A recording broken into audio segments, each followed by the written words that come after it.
créer une très grande frustration ci sa biir camp d'autant plus que day mel ni protéger too say nit mais yaa ngi leen di vilipender déjà presque. Mais le président de la République n'est pas là pour protéger ses partisans. Il est l'élu du peuple. Il est là pour protéger la constitution, les lois et les règlements. léegi mën nañu wax léegi ci cohabitation bi ndax jàpp nga ne dem moom dafa mel ni ñu ngi ko doon junj RTS d'abord le fait que RTS ñu junj lu mel noonu est-ce que loolu nag mënul nekk une avancée la RTS a été fortement critiquée ci fan yi ñu génn mais bu ñu demee ba RTS ñu teg ay débats yoo xam ne nii ñu ngi sax débattre sur l'éventualité de la coalition au niveau de la cohabitation au niveau de l'Assemblée nationale est-ce que loolu mën na ko jàppee comme une avancée si ñu yore la télévision nationale. Man dama jàpp ni le DG de la RTS quand même il n'a pas été très élégant. Racine Talla. Oui, première chose. La deuxième chose mooy bu fekkee ne moom il est très encarté c'est-à-dire que partisan la ba nga xamante ne ñi nga xam ne dañuy liggéey war a am benn indépendance bi mu leen di woo ñuy def seen liggéey di leen wax ne leen bu leen wax tel mot amu leen droit wax ko loolu man dama jàpp ni c'est très grave pour la liberté de la presse. Albert Camus disait que la liberté de la presse donne son visage à la liberté tout court. moo tax chaque jour man dañ may gis benn journaliste rek bañ ko laalee man damay génn wax ci. waaw loolu parce que man. yéen a ma jox micro may wax ni di exercer sama liberté d'expression certainement bu ngeen fi nekk loon kenn du ma seetaan. Et donc c'est pour ça qu'il faut défendre la presse qu'il faut défendre cette liberté-là. La deuxième chose mooy moom le DG de la RTS dafa fàtte ne période électorale la ñu nekk ay grandes tendances ñooy wàcc donc on peut prendre toute éventualité. À preuve, moi quand je dis qu'une élection ne se gagne pas, elle se perd. Je dis tout simplement en substance que tout le monde peut perdre, mais pour le moment on ne sait pas qui va gagner. Donc il faut mettre en place tous les scénarios. Beneen bi ci topp mooy ça fait 4 jours je l'ai signalé la RTS a fait un dossier sur la cohabitation avec Omar Diaw. Vous savez moi je suis la campagne à la lettre hein. Non, et donc même journal RTS. Oui. C'est très intéressant. Voilà maintenant. Et d'ailleurs j'avais fait un post sur ça pour féliciter la RTS. Parce que moi j'en parlais moi la cohabitation. Parce que voilà la liberté des enseignants-chercheurs est un principe à valeur constitutionnelle. Ouais. Cette liberté elle est au service de la science et du peuple. Et moi je parlais de ça et même mon dernier papier sur ça c'était de l'impossibilité à la probabilité. La cohabitation. Parce que en réalité et les électeurs mais l'ont démontré. Aujourd'hui mais tout le monde sait que quoi qu'on puisse dire, même si on n'a pas la totalité des résultats, mais on sait nettement qu'aujourd'hui, la percée de l'opposition n'a jamais eu lieu comme ça à une élection législative, à des élections législatives, pardon. Maintenant, la dernière chose qu'il faudrait dire, c'est que, en fait, il faudrait pas que tey ñu commencer di fi def lu fi ñeneen defoon loo xamante ni Sénégalais yi dañu koy, je ne sais pas, mais bëgguñu ko parce que ils ont décidé, ils sont souverains. Parce que kat président Abdoulaye Wade moom président Macky Sall bi mu ko dee yóbbu deuxième tour dafa am ñu fi génnoon ne ñoo gagné. Et dans les coulisses même le président Diouf il paraît que am na ñu ko doon wax naan bul nangu la victoire du président Abdoulaye Wade en 2000. Loolu c'est pas de l'élégance. La démocratie c'est de l'élégance. Affaire de gentleman la et de grande dame. Opposition bi bu fekkee ne ñoom ils ont imposé la cohabitation nañ ko nangu. ñuy wax naan oui et cetera et puis ñoom ils l'ont reconnu dans leur discours Alioune Ndoye dit clairement que su cohabitation amee dañuy dissoudre l'Assemblée nationale Mansour Faye l'a dit donc même dans le jargon et puis la cohabitation. mais foog ñu xam na mooy cohabitation d'abord ak tam yan conséquences la mën a am si réew mi mel ni Sénégal parce que dañuy dégg ñenn naan si réew mi mel ni Sénégal bu cohabitation amee blocage day am réew mi du mën a fonctionner ñenn naan techniquement mënul nekk parce que ñu ngi si benn régime bu présidentiel hyper présidentiel lan mooy cohabitation ak si fonctionnement am yan jeexital la mën a am. Vous savez les hommes politiques dañu. ils ne parlent qu'à leur avantage. Voilà dañu aay ci. manipuler voilà li may tuddee la manipulation des faits et des concepts. dañ ci aay quoi. donc yéen wax moo tax parfois bon ñu intellectuels yi duñu leen neex trop. C'est presque le même discours de. Voilà. Au niveau de Rufisque Ismaïla Madior Fall. Effectivement parce que soo jëlee cohabitation. Est-ce que xam ngeen ni feeñ na ci waxu président de la République ñaari yoon. Cohabitation. te avant président de la République cohabitation am na fi. La cohabitation existe déjà dans nos partis politiques. Dans nos partis politiques la cohabitation existe déjà. Sinon comment. maanaam da nga gis ni koo xamante ne kat nekk na ci parti bi mais lu ëpp doole ci parti bi ànduñoo ak moom. keneen di doxal loolu mu yor parti bi ñu ngànk ko nekk ci ñaata courant mës a am fii ci ay parti politique mais le professeur Serigne Diop mii mosul la ko ba avant muy créé PDSR mais créé woon na courant PDS ñoom jibokaay ñii avant ñuy génn ay courant la ñu woon mais Karim Wade mii mouvement la amoon PDS et cetera et cetera le président kii Idrissa Seck ak le président Abdoulaye Wade dem nañ ba ñuy wax une dualité au sommet de l'État xam nga fii la constitution c'est la loi de fonction des gouvernants cohabitation feeñ na ci moo président de la République jékki-jékkiwul fii ni man de dañ maa fal Union africaine damay nommer premier ministre indiwaat ko pour mu mun a gérer Sénégal man ma mun a gérer Union africaine mu ko waxu ko wax loolu lay cohabitation en période de cohabitation le président ne gère que les affaires étrangères et les grandes options l'opposition prend le contrôle de l'Assemblée nationale et du gouvernement avec son premier ministre et son gouvernement. Donc bu amee continuité la rek. Mais c'est le partage du pouvoir. D'accord. beneen bi si topp mooy président de la République avant élection bi déggu leen ko mu ne ki gagné majorité yi foofu la premier ministre bi di jógee waxu ko. moom quand il avait donné rendez-vous après législative. Non, mais récemment dafa ne le premier ministre sera issu n'est-ce pas de la coalition majoritaire aux élections législatives ma ko wax. te dafa jàppoon ne benn bokk yaakaar. Certainement peut-être mais boobaa concordance des majorités moo am. Maintenant cohabitation mooy lorsque le président de la République fait face à une majorité parlementaire qui lui est hostile. boobu moo lay wan ne naan le régime ñoom ni ko nit ñi di waxee naan le régime présidentiel là ce n'est pas un régime présidentiel Sénégal c'est un régime parlementaire dualiste c'est-à-dire rationalisé. mooy pour nga mën a gouverner il faut nga am forcément le soutien de l'Assemblée nationale. Donc le président de la République du moom mooy gérer l'entièreté du pouvoir exécutif mais une partie du pouvoir exécutif daf koy téye seulement moom mooy les grandes options les affaires étrangères. Maintenant gouvernement bi mooy gérer n'est-ce pas la politique nationale avec une assemblée nationale qui lui est favorable avec un premier ministre puissant à sa tête. Maintenant day permettre aussi entre l'opposition et le président de la République ñu mën a négocier certaines grandes questions yoo xamante ni nii questions yu concerné Sénégal la pour ñu mën a discuter et décider sur ces questions-là. Blocage du am bu am éventuellement bu amoon Sénégal ndax jàppoon ne opposition bi dina mën a amee majorité à l'Assemblée nationale ba pare blocage du am si réew mi. waaw mais bu blocage amee constitution bi defar na les mécanismes de résolution de crise constitution bi nee na am na droit de dissolution. nee na am na possibilité de renverser le gouvernement. Il y a pas de problème vous savez cohabitation c'est plus même une donnée de science politique parce que citoyens ñooy décider rapport de force bi fan la war a déplacer woo bu ngeen demee États-Unis da ngeen di gis mais ñoom ñoo am régime présidentiel ñun parlementaire lañ am rationalisé parce que États-Unis mi-term mandat la ñuy wax maanaam milieu de mandat lu ci bari président day perdre majorité au Congrès période boobu dañ koy wax ne la période donc du gouvernement du Congrès the Congressional government wala mu am période boo xam ne président mooy am majorité concordance boobu dañuy wax ne la période de la présidence impériale.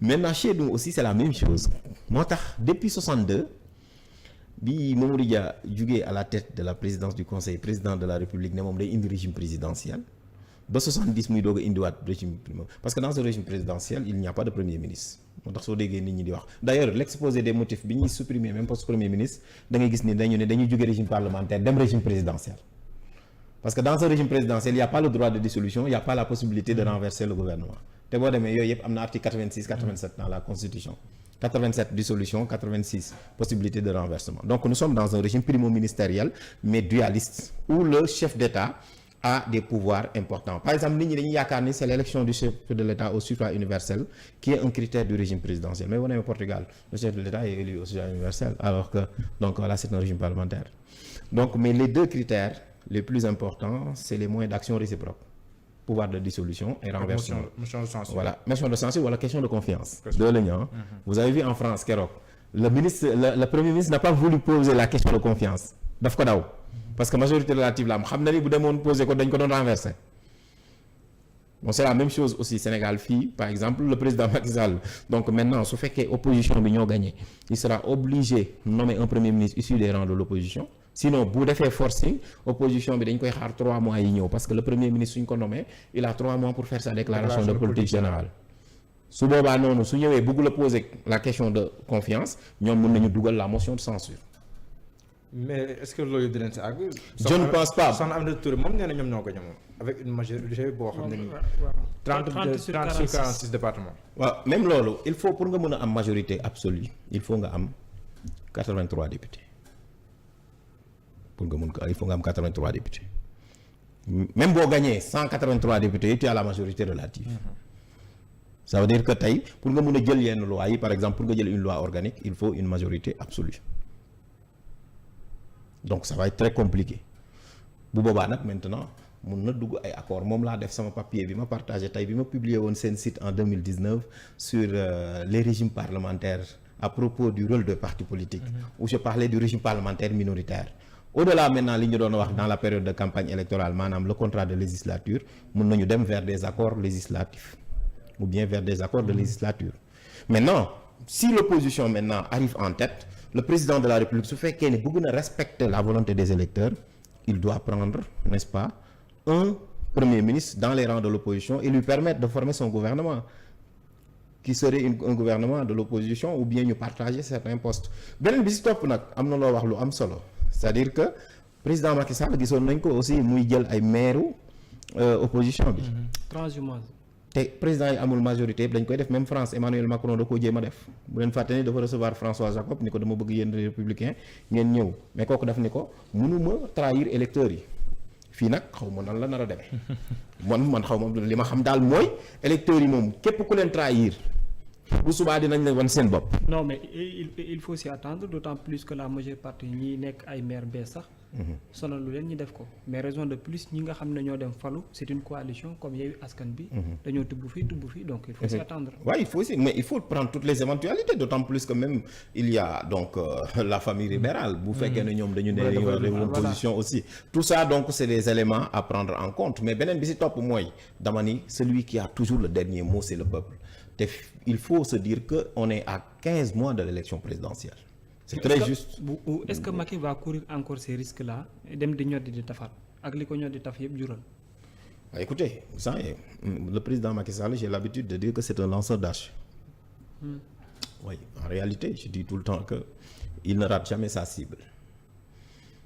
Avec des conséquences yoo xam ne nii. Et c'est la raison pour laquelle cette fois-ci, il a raté sa cible en réalité pour une première. Et à chaque fois, il veut prendre de l'avance sur ses adversaires. Je vais vous donner un exemple. Au moment où les gens étaient en train de faire la campagne électorale, lui, il a prévu quand même le 4 septembre les élections donc des conseillers territoriaux. C'est-à-dire au conseil des collectivités territoriales. C'est-à-dire que l'opposition sax ñëwaguñ sax moom jël na décision ne day dem élection moom moo xam lan moo tax mu jël cette date-là à intervalle très bref. La deuxième chose mooy bi muy supprimer poste premier ministre dañu jékki-jékki rek c'était une réforme cachée. bu ñu koy indiwaat aussi c'était aussi une réforme aussi surprise.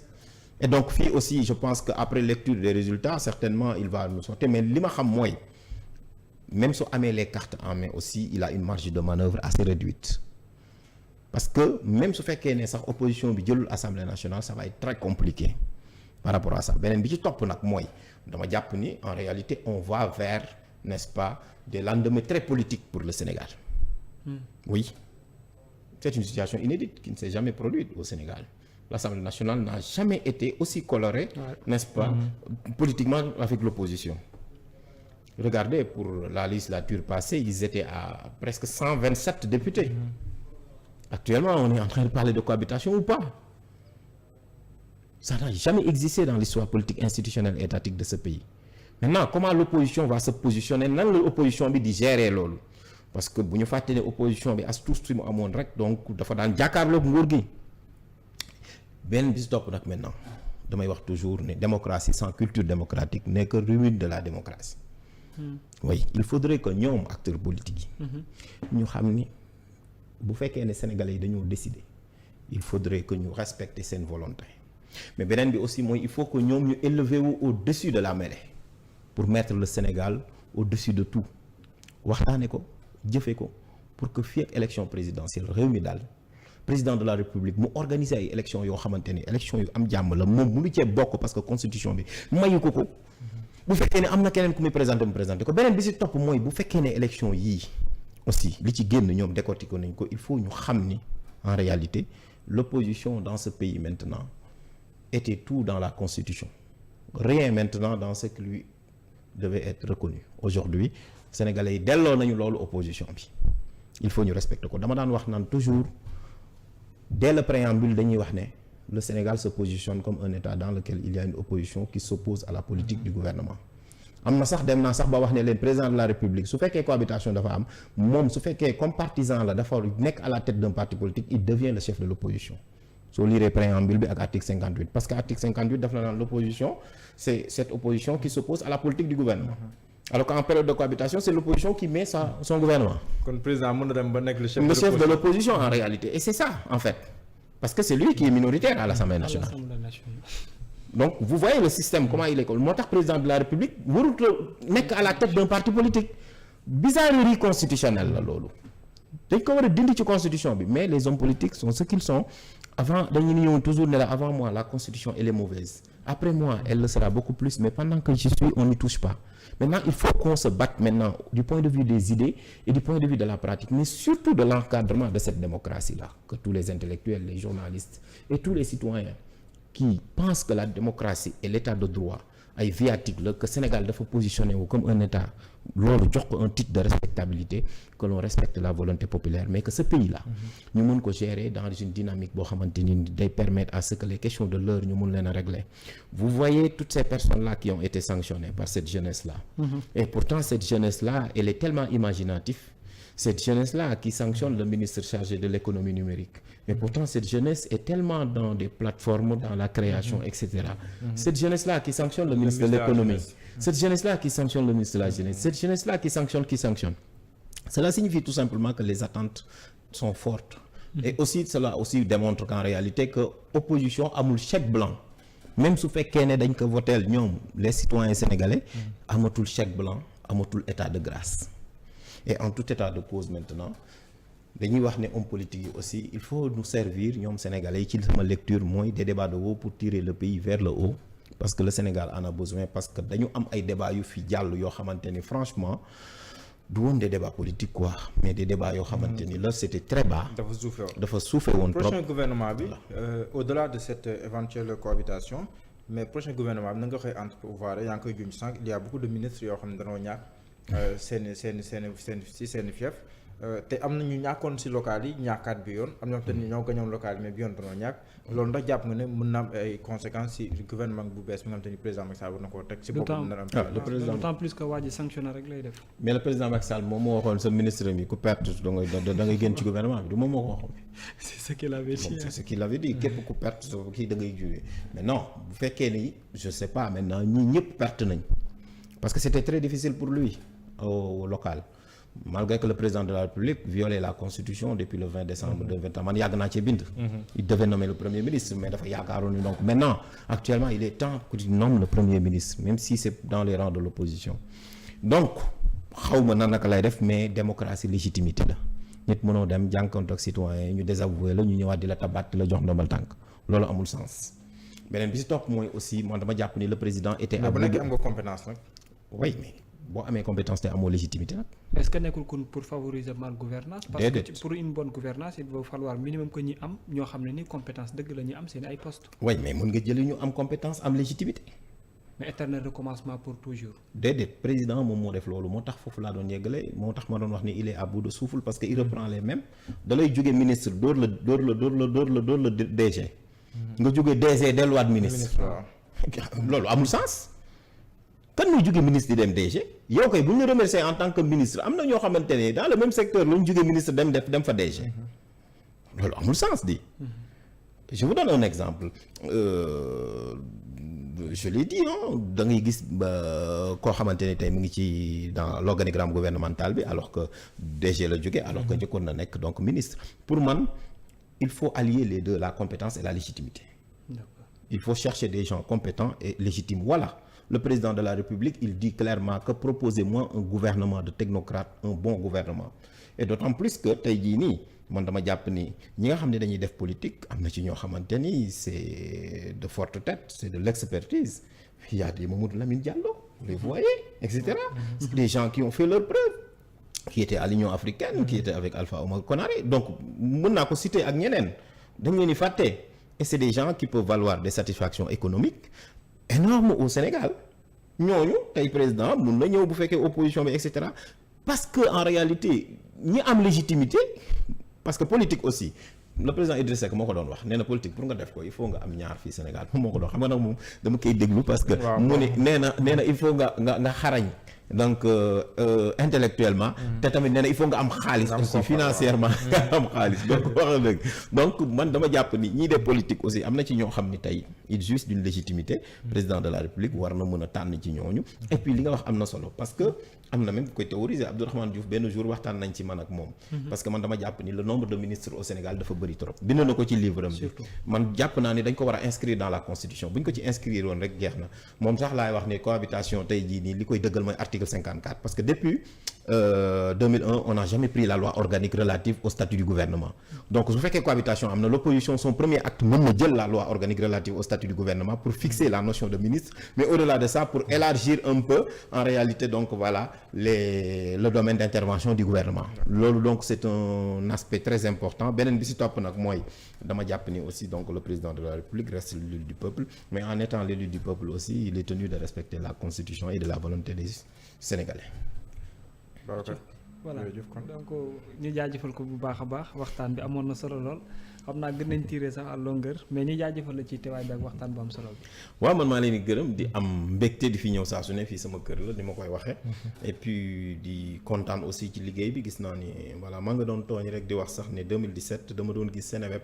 parce que c'est Seneweb qui relayait les informations pendant la nuit vous savez une soirée électorale aussi on la gagne ou on la gagne pas mais on dort pas. par exemple hier nuit l'opposition par exemple Yewwi Askan Wi ils n'ont pas parlé quand même mais ça aurait été mieux ñoom ñu toog ak sénégalais yi waxtaan ak ñoom parce que pendant les moments yi nga xamante ni y a la ferveur là nga waxanteeg citoyens yi ci tàng-tàng bi dafa am nu muy def si vous voyez le cas de la France automatiquement les leaders ils sortent ils parlent aux électeurs et ils décortiquent les résultats bon certainement ni ñu ko waxee sànq c'est-à-dire ñun toujours suñu résultat ce n'est pas toujours officiel et cetera mais bon di xam ne rek aussi li ma koy tuddee l'apprentissage de la démocratie se fait dans la douleur que nous sommes un grand peuple et que donc voilà les citoyens aussi ont montré que quand même comme dit Samuel Huntington ils sont arrivés à une maturité politique telle que ils sont en avance sur la classe politique.